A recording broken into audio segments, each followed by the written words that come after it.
welcome all. At Cygnet we have planned that we'll do something on maybe we call it discussion. We'll call it tax technology Pe Charcha, Charcha Pe Tax 9. So this is a new concept that we are planning to come up, where we'll discuss multiple of aspects of various Cygnet GSP offerings and how the GST fintech things are going on all across. So today we have Neeraj and Viral both. Neeraj being MD and taking the lead on the Cygnet GSP thing, and Viral is helping us as a lead analyst on the Cygnet GSP tool. Now we'll touch upon few aspects today on the maybe I would say the most burning hot topic today of GSTR-9 and 9C filing. Thanks Neeraj, thanks Viral. Thanks. So first Neeraj, GSTR-9 extension, now it has been extended I would say now 3 times. What's your view about the extension per se? I would say extension is a welcome by the industry to an extent, but at the same time the solutions that they seek in terms of understanding of the data requirement for 9 and 9C is not being clarified, sorted out, or no clarity is coming onto it, and that leaves them at the same stage. So the primary concern when I'm talking to so many people, and I'm with clients maybe every week, and they may be mid-sized clients, large-sized clients, maybe the top 50 or top 100 companies in the country, and their challenge is that if we would have known that these are the data requirements which are going to come up in terms of our annual return filings, we would have been more prepared. My argument to them is, if you would have read the law better and you would have seen the initial forms very clearly, then this data requirement is nothing more than what has been specified into it. Or I joke on a lighter tone with them, if it would have been on Cygnet GSP from day one, then the data would have been populated automatically to a maximum extent. But all said and done, the struggle is still there. I read into a newspaper cutting that 30% of the people have filed their 9. But that would have mostly been the zero part or nil return guys or a low return guys who would have done that. Not a large organizations have really filed their 9. And I was just checking with Hardik onto the part, our CA, and I said out of the 11 or 12 companies that we have, how many 9 he has filed? And he told me that we have filed 9 of about 10 of them. So that also happened only last week. So that is a challenge with them. And 9C, so we have not filed even a single one up till now. So these are the major challenges. And my question to Viral is, how do we really take care of the data aspects of it? So a very simple challenge, if I go to the government portal, I have to extract data at every I would say GSTN level and every month level. I would say add that data into a single form and compare it with my financials which are not at a GSTN level. So what are the other challenges people are facing? Okay, so if you talk about the challenges by and large, since 2017-18, the inception of GST, that is how I would put, there has been continuous changes in law and rules that has been coming up from the government's end, and that is where the people kept on filing the return, whether correctly, incorrectly, they absolutely didn't know about it. Now if we talk about filing of GSTR-9, GSTR-9 filing is all about reconciling the GSTR-1 and GSTR-3B returns which they have done over the period of time. Now if they were to comply by the rules and laws quite quickly, at some point of time they weren't about to do it, those all things would require to be corrected in GSTR-9. Though it does not have any direct impact on the liability or ITC, but the difference between what they have done in GSTR-1 and GSTR-3B is a challenge. From the technical perspective, the utilities provided by government, they were not updated since the last 2 days when the extension was provided by the government. So that is one challenge. As Neeraj talked about that how we can help in doing the same, if the entire data for filing of GSTR-9 or 3B be uploaded into Cygnet GSP, we are auto-populating. I would like to portray the complexity of GSTR-9.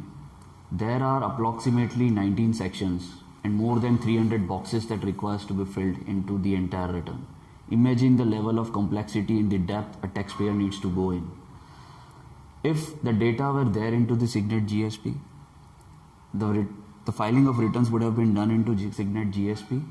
We are auto-populating more sections than what GST portal is providing or what is providing by the API. The simple reason is being GSTR-2 was discontinued. As GSTR-2 was discontinued, obviously government does not have that data with them. But in Cygnet GSP, we are assuming GSTR-2 to be uploaded by the taxpayer for the reconciliation purposes. We already have that data. So if we talk about reconciling the ITC part, reconciling GSTR-2A with the GSTR-2 and portraying the figure into GSTR-9, that's all pretty much easy out there. So this is what I would like to comment here. This is very interesting. One question, Neeraj. As a normal, I was talking to many people on a friend circle. So they are saying that when GSTR-9 is to be filed, I have to pull out all my past returns and do either a JSON compilation, Excel compilation, whatever it is. But then you have to calculate theoretical for 8 or 9 months period and populate that into GSTR-9.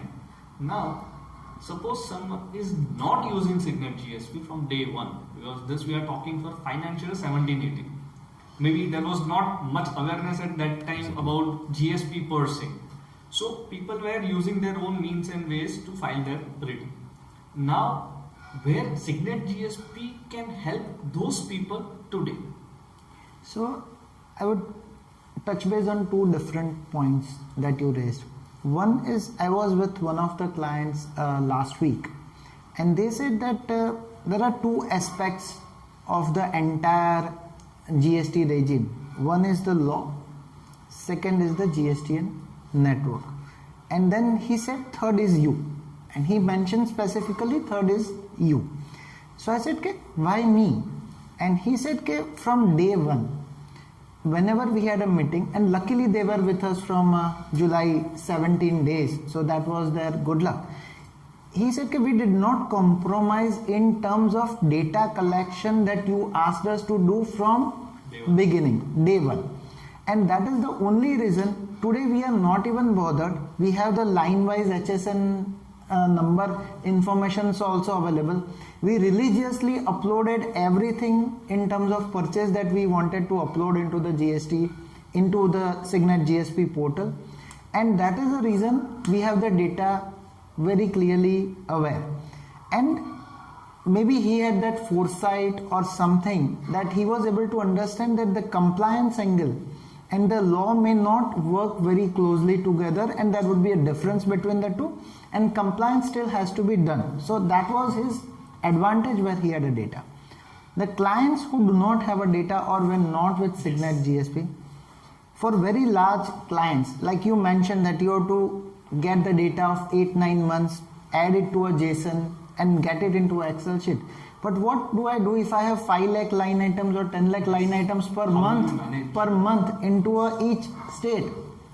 How do I really manage? And in that particular case, we came up with an audit tool wherein we helped them to reconcile their old data. So took the data from July 17 till March 2018, took the JV data, pulled the Cygnet, pulled the data from GSTN, what was uploaded by them either through I would put it a ASP GSP solution or directly onto the government portal. We reverse pulled that data, uploaded that data and gave them a 3-way reconciliation to identify what are the missing entries, what is not there. And they again came back, many clients came back and said we do not have enough manpower even to do that exercise. So we even help with our managed services into that area, that we help them to do a 3-way reconciliation, identify the missing entries, and really the basic challenge is the way we handle data or the way we handle invoices.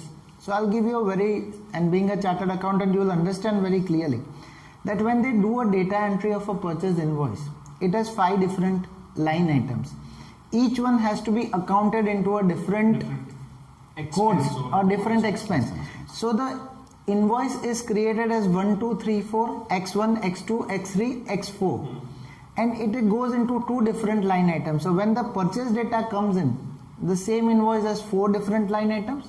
When it comes into Cygnet GSTN is a 2A, it has a single line item, is a tax code wise bifurcation, and the reconciliation is a major pain point. Now, and a very interesting factor, and I'll like to ask this question to Viral, is that the GSTR-9 auto-populated data by GSTN says X value. GSTR-9 auto-populated data in 2A has a Y value. And again, the data that you collaborate into Cygnet has a Z value, because that you are doing as a API pool. Again, people are having to go through a 3-way reconciliation of which is actually the right data. And when you get a auto-populated summary data and you do not have a transaction level information, it is a struggle how you really manage that. So what is your take onto it? How does a client need to approach how to reconcile that part? Okay, so there are probably 3 sides of it. One side being that the actual reconciliation that requires to be happening between the GST data, what have been furnished in the GST system, and the system summary. So GST system data, when we talk about GST system data, it's actually depends on the reconciliation between a Cygnet GSP and the GST data actually depends on the approach a taxpayer has used to put on their data in order to file GSTR-9. As a simple example, Neeraj, they have been furnishing data into Cygnet GSP from day one, is an example. Now, when we talk about the actual ops team who are generating the invoices, uploading the invoices into GST system or Cygnet GSP, what happens is certain invoices, amendments, they go onto the GST portal and directly do it. At certain point in time, they miss out the invoices to be furnished into GST system, but they have done into Cygnet GSP. So there is a deficit of certain documents in GST system. There is a chances of deficit of documents which is there in the Cygnet GSP system. Now, as I previously said, filing of GSTR-9 is actually a reconciling of GSTR-1 and 3B. If the data in Cygnet GSP is not present in GST portal and vice versa, then obviously the reconciliation is not going to take place. So as a first measure, what we have provided in Cygnet GSP as a feature is you sync the entire data that is available onto the GST system first to the Cygnet GSP. So what this will do is any data which is missing into Cygnet GSP would be synced. So that data would come from GST system. And second thing, you also have data from the financials which is uploaded onto the Cygnet GSP. So there would be a differentiator between the reconciliation between the two will happen into Cygnet GSP, and I can reconstruct my pseudo 3B or I can reconstruct my GSTR-1A data from the existing one. So Cygnet GSP had a vision right from the day one. That is what I would put. If you are a regular taxpayer filing returns from Cygnet GSP, and if you have seen the feature set, right from the day one we have provided a reconciliation between GST summary and Cygnet GSP system summary at a month level for GSTR-1 as well as GSTR-3B. We had foresightedness enough that at certain point in time this would be required by the taxpayers, and if a taxpayer would have been complying this from the day one, I would say that there are some of our clients, Neeraj, and even if we talk about Cygnet Infotech as a whole and filing of returns for our own set of companies, we have been doing this from the day one. We have, I would say, cut down to about 30% of difficulties filing GSTR-9, and that is the reason what Neeraj mentioned. We are able to file GSTR-9 return for 9 companies and that is pretty much smoothly. This is the only reason. This is because if you comply from the day one, if you understand what requires to be done from the day one, if you understand what solution will help you comply from the day one, you are at a right track and you would be able to file the returns right from the day one. And one funny point that always comes up in a discussion, and people say that government said you don't need to upload this data into the returns. So I said government said that okay, we are simplifying, don't upload this data, or a simplified 3B came into picture. Government never said that okay, this data you don't maintain it at your end, it will not be required to be uploaded into the future. So that is a kind of a confusion with people. And the change in terms of mindset is still not happening, because I am seeing the data on a daily basis. When we go to a client for a new discussion, they will say, oh, we have all the data, everything perfectly done, everything is very nice. And I say, what is the amount of unreconciled amount? And I'm even scared to mention them on a video that what is the unreconciled amount at different level. The challenges come in, and when we see the data itself, it's a challenge. And this is specifically because the ERPs that have been developed, or whatever ERPs that are there in the market, are really not made for a tax compliance purpose. The tax or the technology that is required for this compliance is not there inbuilt or available into that stage. Now, law is not going to follow the ERPs. The ERPs or the compliance softwares will have to follow the law. And that is a major gap in terms of mindset, which needs to be brought in. Is it coming? No. It is still a kind of a reluctant process on how to comply. And the challenges are still there. Second major problem, Viral, is I have seen at multiple different clients level that they have all the facilities into our software. Yes. But they are not actually exploring it completely, or many times are not even aware of into it. So that is how do we really help them in terms of more exploration or walkthroughs through the 9C requirements which is there. So as a part of a development process, we push out release notes regularly. So as soon as new functionality or new feature that comes into Cygnet GSP, we push out release notes to our clients, customers. So they can read out the release notes. There are screenshots, there are steps that are mentioned into the release notes that can make them help aware about what functionalities have been brought into the Cygnet GSP. That is one part that we are doing. Second part we are doing for our existing stakeholders as well as for the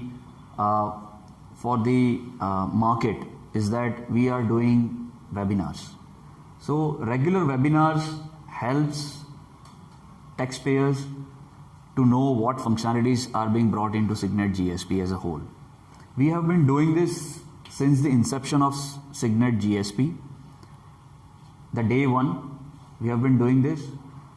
And to your question, Neeraj, if a taxpayer is regularly attending our webinars, if a taxpayer are regularly reading our release notes and throwing back questions to us as a development team, I would love to hear back from the taxpayers that what difficulties they are facing or what things they wish to know more about the functionalities that we are doing. If we have such feedback right from the market, right from the taxpayers that are using our application, that would help us and help them to comply with the solution as well as the practices that have been put forward by government. Okay, thanks Viral. And that is something that we are doing, that entire product roadmap of what we are developing is based on the feedback that we get from the market. So entire product backlog is based on what people expect, the type of changes that they want, and how it can help them comply better. That is the entire product roadmap.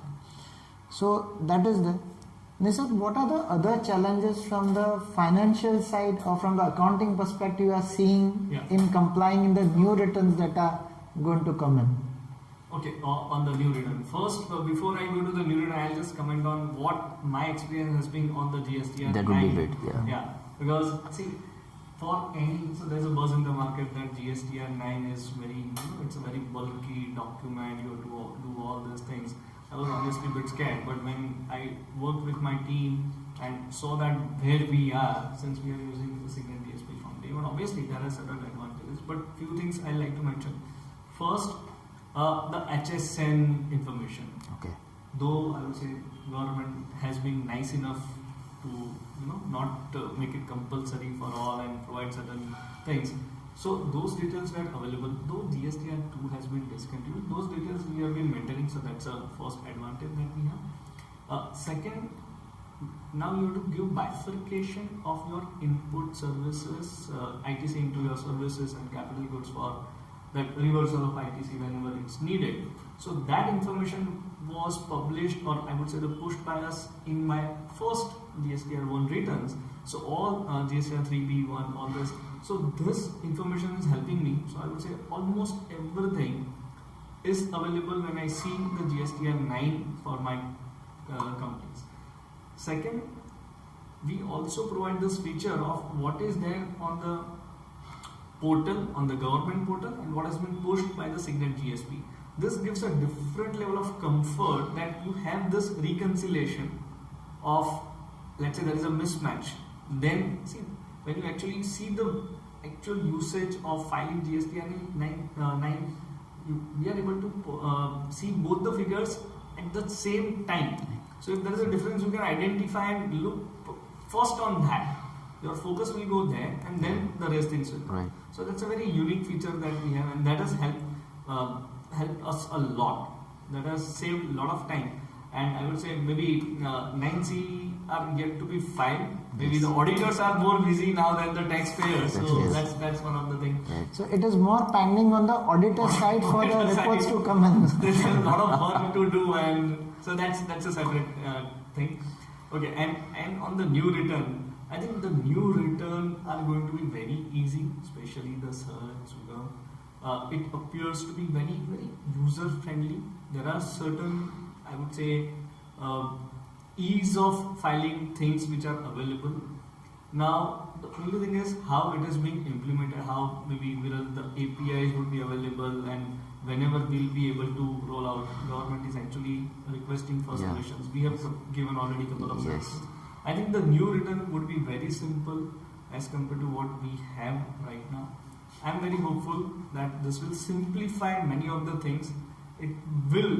Let's see how the APIs and everything is available. Yes. So I would comment that new return is basically would be a blessing in disguise from the start of it.